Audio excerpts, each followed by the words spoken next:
Jules is from another planet, unknown to man. There you go.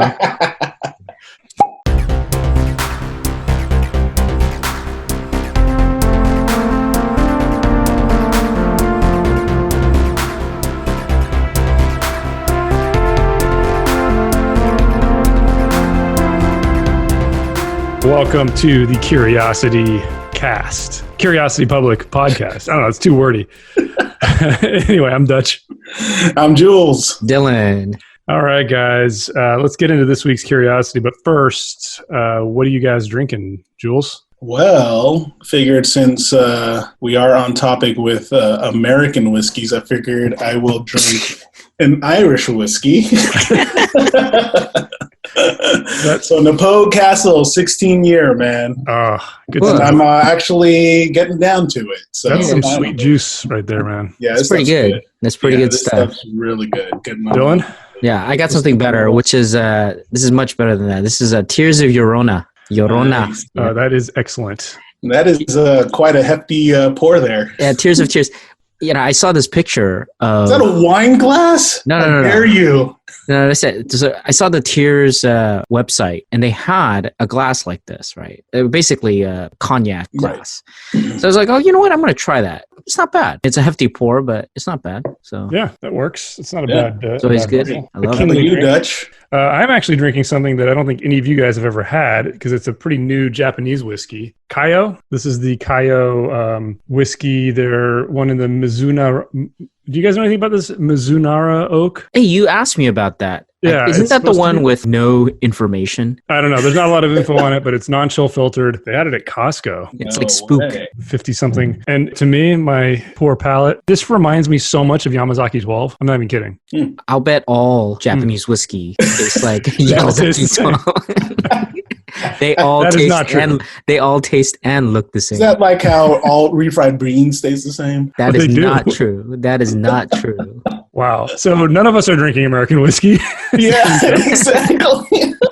But I guess that's going to be our topic. Jules, you picked this topic, so why don't you tell us a little bit about it? Yeah, so fine folks at the Whiskey Wash sent out an intriguing article that caught my eye, and the Kentucky Bourbon Distilleries may soon offer online whiskey shopping. So thanks to a House Bill number 415, it allows for producer-only direct-to-consumer shipping of up to 4.5 liters of spirits per person. And so I think it's supposed to get it to where it's similar to how the wine industry is set up. So something that caught my eye too is that how this could only really work with states, reciprocal states, through online and phone orders. There are some caveats to this, even if it does get passed. One of them is that the U.S. Postal Service still doesn't allow for legal shipment of alcohol, right? So this would also have to occur through like third-party shippers like FedEx or UPS. And for those reciprocal states, it would also have to allow, those states must allow for spirits coming from Kentucky. So there's quite a bit of caveats for this to happen. But anyway, my question and curiosity to the group. So is this a good idea, bad idea?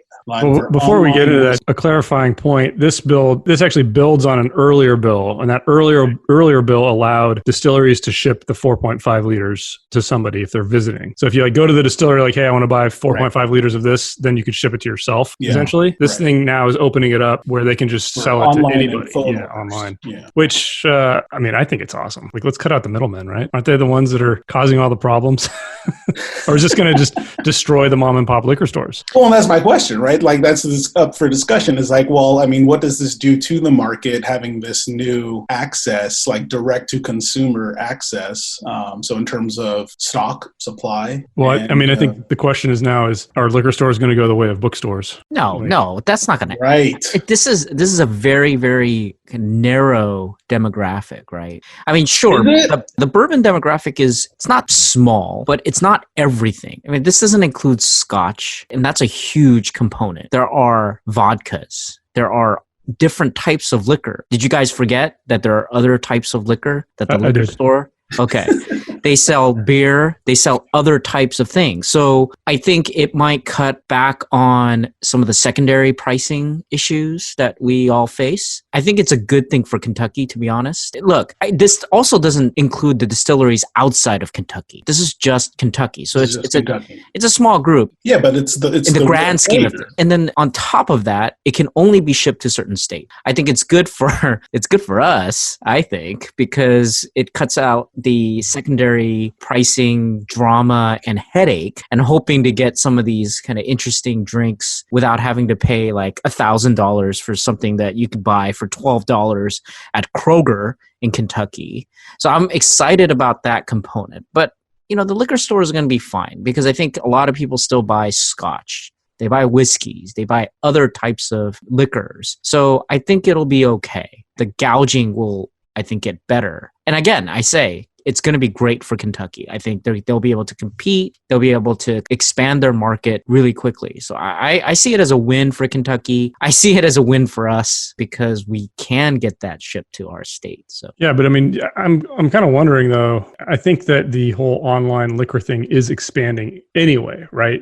Beyond just the distilleries being able to sell it direct to consumers, there's almost two competing things here. There's the fact that there are these new points in the supply chain, like online retailers that only sell online, and then comparing that to now the manufacturers going directly to the consumer. I mean, that's going to really wreak havoc on some of these online companies that are really focused on the high-end spirits, a lot of which happen to be these limited release bourbons. So I don't know. It's going to be hard to see. It's going to be hard to predict what happens. Yeah, but one thing I wanted to bring up on that, and I sent you guys this right before we got on here, was an ad from an online, remain unnamed, an online liquor retailer.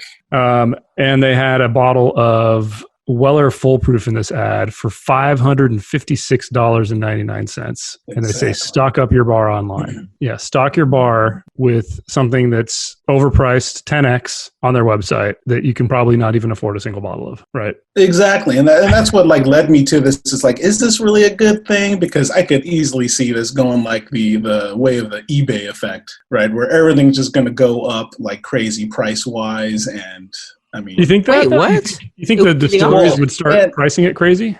Demand is high, right? And I guess that's my question too, is, well, what is the stock supply going to be like? Is this going to end up being like, hey, I'm going to have to program some e-snipe action just to make sure I get in on the stock that's available to ship? Well, and then how are they going to do the limited releases? Right. Are they going to do, exactly. Like everybody else? Limited releases, special editions. I mean, what is going to be on the plate for this to order? Is it just going to be everything, that you can get at the local grocery store anyway? Well, I also think there's probably going to have to be some infrastructure stuff too, because a lot of these distilleries, they bottle and then they ship it out. Are they going to then have to just build warehouses to store bottled product now? Oh, that'll be easy. That's easy. Distribution, come on. They just have to throw money at it. But then are they going to take up the cost for that, or are they going to pass that on to us? So then the price is going to go up. Right. So then the price will go up. That's by exactly how much? Or maybe not. Or maybe they'll just sell it at wholesale. They sell it to the distributors at wholesale. Maybe they'll just sell it to the consumer at MSRP and make up the money there. We're thinking about the supply chain in a limited, myopic way. I think the people who might be in jeopardy, it's not necessarily the liquor store, because the liquor store might buy directly from the distillery too. It's the distributors in each state, right? Those are the middlemen, right? They're the ones who negotiate with an individual liquor store. Because I know the local liquor store guy is like, yeah, my distributor, he says that I have to sell 50 cases of Fireball in order for me to get one bottle of Weller. I mean, that kind of crazy negotiations to get these very, very rare bottles. So maybe those people, and then maybe the super boutique liquor stores where they only cater to very, very high-end things that are marked up. Maybe those folks will have a hit. But beyond that, I don't know if they will, because part of me feels like, well, then this is an easy game for them to get into as well. I don't know if there's going to be specific restrictions on who can order online. Why? No, the whole point is for someone like me. This is consumerism coming to 2020. Right. Everybody wants things now. I want it yesterday. Maybe liquor stores and boutique stores and these middlemen, they're the slow step. And doing direct to consumer is the new future. I think it's a good thing for meeting the zeitgeist, but I don't see it as a bad thing. Well, I think we'll be able to finally do is really test the distilleries on their whole, we fight against all the markups, Right. Buffalo Trace is always saying, oh, yeah, we do what we can to stop people from price gouging on Pappy. When they offer it on their website, I hope it's at the MSRP that they claim it. But isn't really that is. what they sell it at anyway? They're not selling it at $1,000. They don't sell that thing for To the distributors? $1,000. Yeah, they sell it at wholesale price, and then Probably. it But gets. we don't know. That's the whole We thing. don't know. Is that we can't lift that curtain back. And if this happens and they start selling it directly, then we'll really know.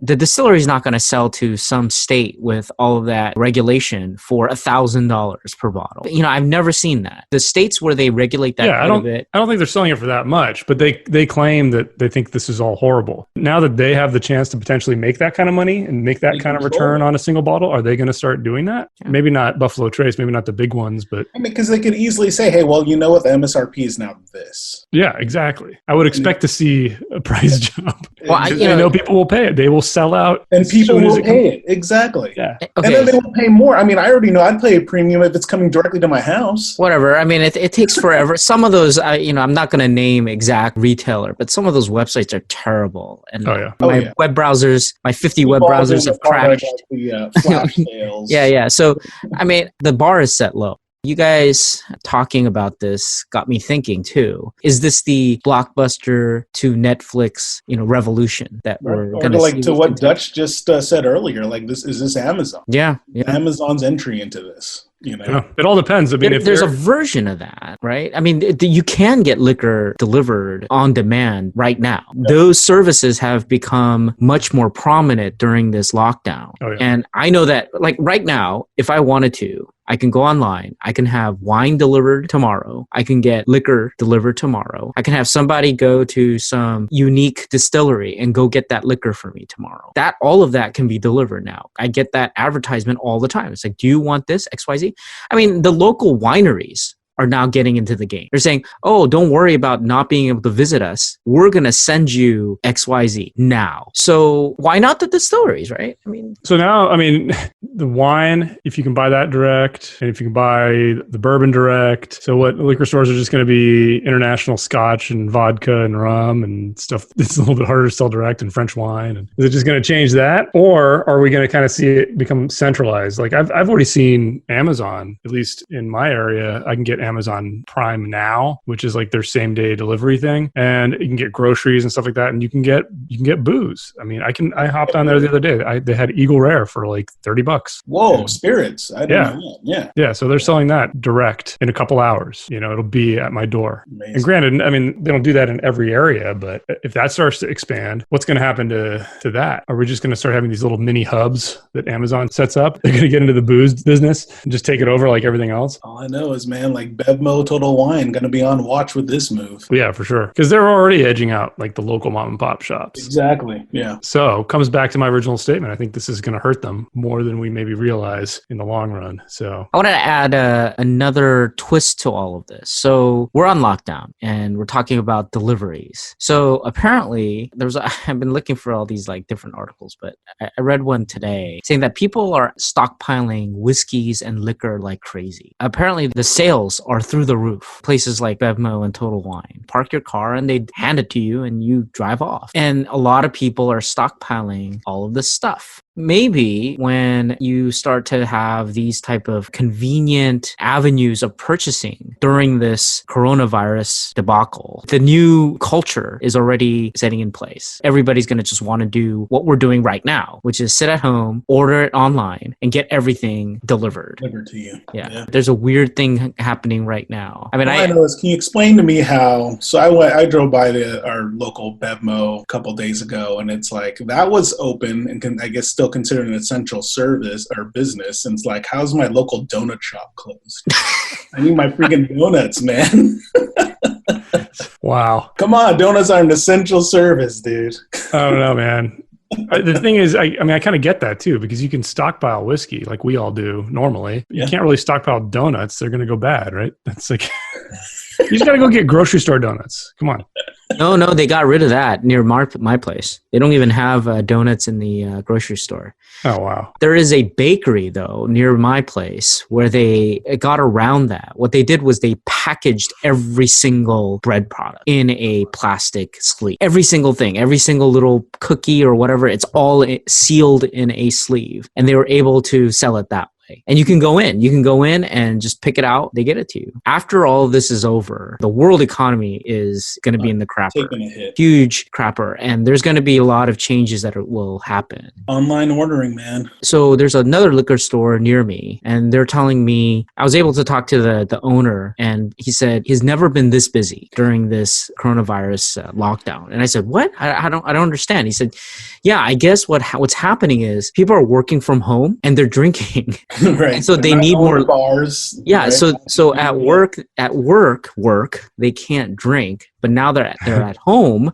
What they do is they go in the morning or whatever, they pick up a bottle and they go home. And more of these people are showing up buying more and more whiskey. They're having a boom, but I don't know what's going to happen afterwards. Right? Yeah. Is it going to be like the toilet paper boom where everybody buys it for like 3 years worth of stock and then afterward no one buys toilet paper? Yeah, there was actually an article I saw that was circulating. This was in the Northern California newspaper, said that the Bay Area is drinking 42% more alcohol than usual while sheltering in place. Wow. Yeah, yep. I could see that. Dutch, I think you talked about how you had the Zoom drinking party. Yeah, it's like it's like happy hour, man. I'm a Puritan, so I don't partake in such debauchery. But isn't that what we're doing right now, basically? This is classy. This is classy. I'm drinking Llorona, right? But yeah, I mean, I guess a lot of people are doing that, right? They use Zoom for both work and for pleasure. You need a drink, so you got to go buy whatever. I don't think more people are drinking, and I don't think people are drinking more. I just think they're just only drinking at home, as opposed to going out to the bar. Well, then I feel like, I think obviously with alcohol too, I think they're just stockpiling more. I think that's why. Yeah, that's what I saw. That a lot of people can't run out. It's like all of our worst nightmares. Like, oh crap, I'm going to run out of bottle X. Oh, good thing I got 2 more in the bunker. But you know what? When you start getting down to that last one, then we're going to know it's real, guys. Then you start thinking, right? Dylan, when you're on your last bottle of Weller, what are you going to do? I don't know. I'm going to have to go. Yeah. How many months would that take, though? He's got a secret supply somewhere. You're making me nervous now. You're making me nervous because I think it's gone down. It's gone down quite a bit. So you got that box in the bunker. I know. I gotta start looking for it. But yeah. All right, guys. Well, some interesting discussion there. We're still all on lockdown, but found something interesting to talk about how to get our liquor at home. So, Jules. Still on lockdown, and let us know what you guys think if this gets posted or when it gets posted to YouTube, and then eventually hit that subscribe button for more videos and podcasts from the Curiosity Public. Also, we are getting on the podcast directories up on Apple and Google Play soon, so stay tuned for that as well. I expect by the time this comes out, it should be. Otherwise, somebody screwed up. We're waiting on Apple. Somebody being Jules. Until next time, stay curious.